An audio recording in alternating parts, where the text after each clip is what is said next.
Assalamualaikum warahmatullahi wabarakatuh. Jumpa lagi dengan Subscribe Nur Seri.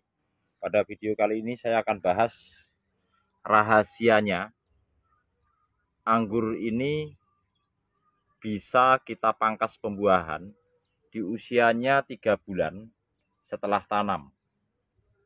Selain bibit yang kita tanam sudah berukuran 2 meter, tentunya ada hal-hal yang mendukung penuaan daripada batang-batang tersier atau cabang-cabang tersier yang sedang kita buat ini. Oke. Jadi pohon ini usianya 2 bulan saat ini. Masih kurang beberapa hari untuk 2 bulannya. Dan tinggal menunggu 1 bulan lagi untuk bisa kita buahkan. Ini daunnya sangat lebar dan sangat subur serta sehat. Nah, seperti ini untuk daunnya ya.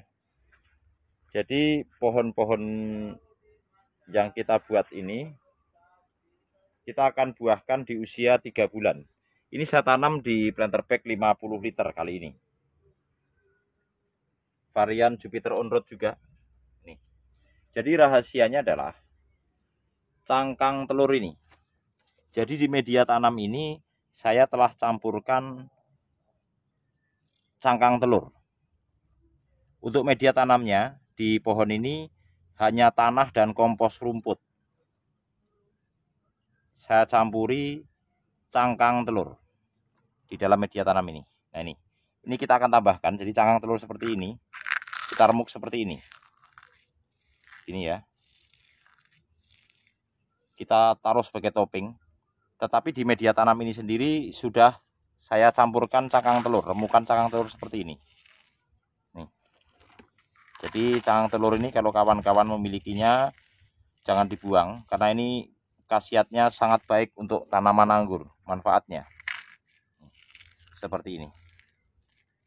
Nah, sekarang kita buka media tanamnya. Seperti apa perakarannya? Nih.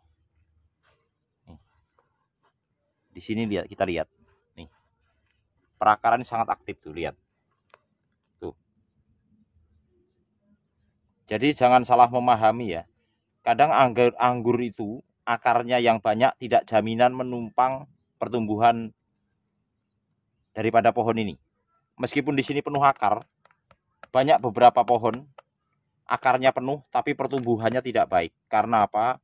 Karena yang menyerap nutrisi adalah akar-akar putih seperti ini. Jadi walaupun akar ini penuh, satu planter bag ini penuh dengan akar, tapi kalau akarnya berwarna hitam, coklat kehitaman dan tua semua, penyerapan nutrisi tidak baik. Jadi mulut akar itu ini, nih, akar-akar putih ini, inilah yang menghisap nutrisi atau unsur hara yang ada di media tanam ini, serta pemupukan yang kita berikan. Jadi kalau seluruh perakarannya coklat, meskipun akarnya lebat, tidak ada gunanya. Jadi yang kita harapkan adalah tumbuhnya akar-akar yang selalu aktif atau akar-akar putih di media tanam ini. Kita lihat di sini banyak sekali nih, kita lihat nih perakarannya tuh. Jadi akar-akar seperti inilah yang menyerap nutrisi. Jadi akar yang coklat cenderung kehitaman dan tidak tumbuh akar-akar putih, artinya akar tidak menyerap nutrisi. Meskipun akarnya banyak, tetapi tidak menghisap nutrisi dengan baik. Jadi yang bagus adalah selalu tumbuh akar-akar aktif ini, seperti ini. Nih, inilah ketika kita aplikasikan pupuk maupun unsur hara lainnya, dia langsung menghisapnya. Kita timbun seperti ini. Yang terpenting media tanam ini gembur dan poros. Jadi media tanam anggur itu tidak harus menggunakan sekam mentah atau arang sekam. Gitu ya. Jadi kalau pemahamannya media tanam anggur atau media tanam terbaik anggur itu adalah arang sekam atau sekam mentah, sebenarnya tidak juga. Bahkan ini tanpa sekam sama sekali nih. Ini cuma tanah dan kompos rumput serta remukan cangkang telur. Hasilnya seperti ini di usia 2 bulan. Tuh. Gitu ya. Jadi untuk kawan-kawan yang susah untuk mendapatkan arang sekam maupun sekam mentah, tidak ada halangan untuk menanam anggur. Karena dengan media tanam yang saya contohkan ini, hanya tanah dan kompos rumput, tanpa kohe kambing bahkan, pertumbuhannya cukup baik pada pohon ini. Plus minusnya, keuntungannya kita lebih jarang menyiram. Karena kalau terlalu banyak menyiram ini juga agak becek. Jadi kalau kawan-kawan yang sibuk 3-4 hari sekali mungkin kerja di luar kota dan lainnya karena kesibukannya, jadi ini bisa dilakukan penyiraman sampai bahkan 4 hari. Tidak disiram pun tidak ada masalah. Bahkan 1 minggu pun tidak ada masalah. Jadi intensitas penyiraman menjadi tidak terlalu sering. Ini pun saya lakukan penyiraman hanya 3 hari sekali.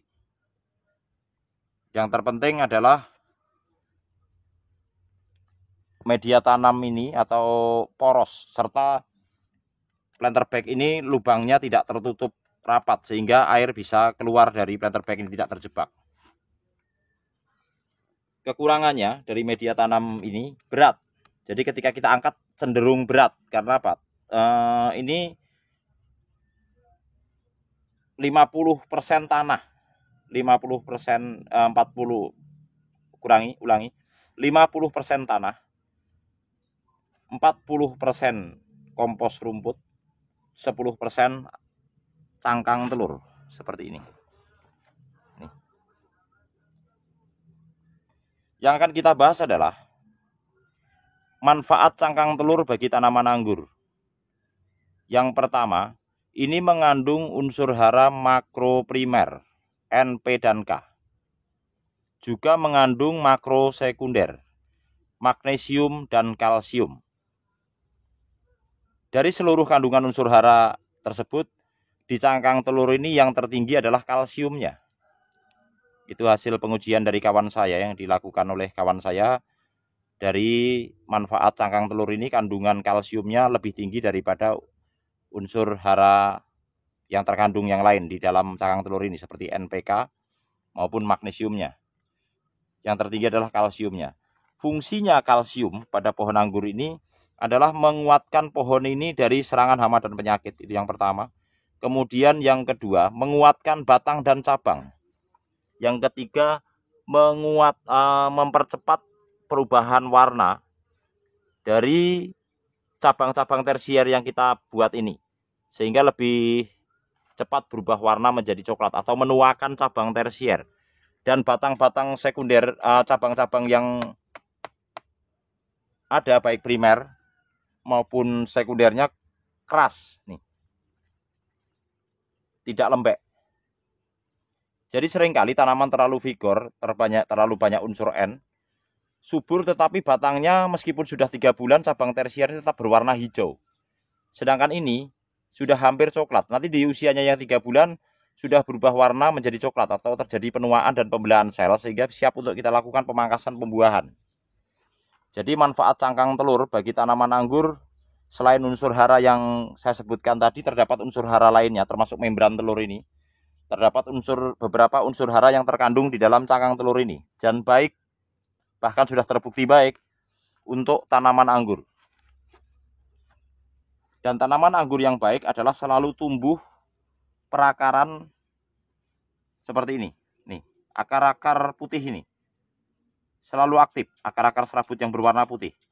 Kalau akar ini berubah warna kehitam-hitaman, itu tidak baik dan penyerapan unsur hara tidak maksimal, bahkan membuat setak.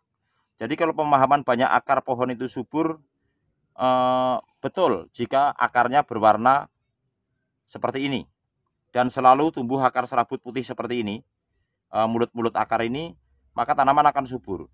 Jadi kalau akarnya lebat dan berwarna kehitam-hitaman, itu tidak membuat subur.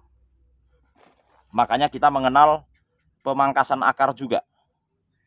Bagi akar-akar yang berubah warna menjadi kehitaman, itu pertanda terserang jamur.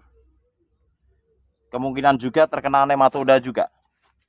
Akibat daripada media tanam yang tidak poros dan tertahan air di dalam planter bag ini atau terjebak air. Sehingga menimbulkan kelembapan yang berlebih, tanah menjadi terlalu asam, jadi membuat tanah ini tidak ideal, karena pH ideal untuk tanaman anggur adalah 6,5 sampai 7. Nih. Jadi pastikan media tanam ini gembur dan perakarannya bagus, mudah menembus ke media tanam ini. Jadi cangkang telur ini manfaatnya sangat baik bagi tanaman anggur, selain unsur hara yang lain yang telah kita berikan. Jadi pada tanaman ini saya hanya memberikan pupuk POC dan PSB. NPK-nya baru 2 kali, di bulan pertama dan ini bulan kedua sudah saya berikan kemarin, serta 1 kali lagi. Jadi NPK-nya cuma sebulan sekali.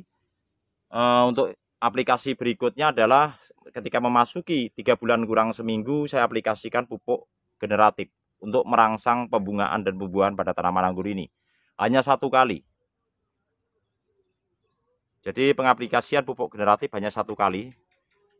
Yang terpenting adalah pupuk vegetatifnya rutin. POC dan PSB seminggu 2 kali ya. Seminggu sekali tetapi selang-seling. Kalau PSB-nya kita berikan hari Rabu, POC-nya kita berikan hari Minggu. POC-nya adalah POC dari fermentasi urin kelinci yang saya gunakan. Kawan-kawan boleh menggunakan POC dengan bahan apa saja, termasuk air cucian beras, air kelapa, susu, telur, dan lainnya. Yang penting POC.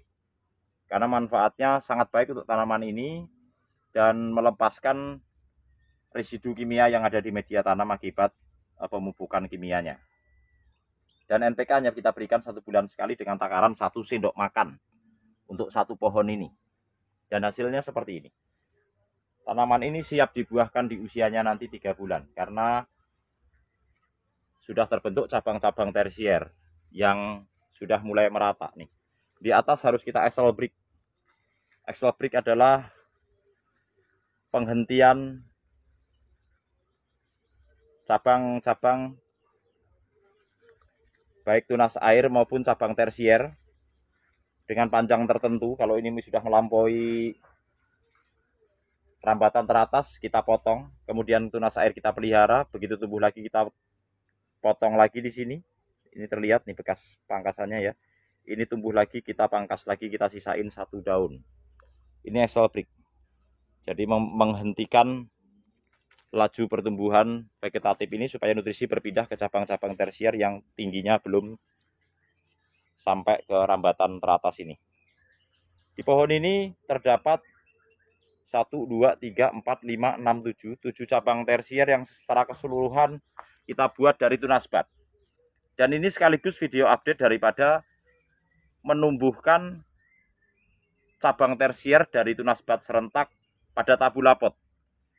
Itu judul video terdahulu pada pohon ini, yaitu cara menumbuhkan cabang tersier dari tunas bat secara serentak pada tabula pot anggur. Dan ini adalah update-nya. Ini di usianya 2 bulan, sudah seperti ini pohonnya.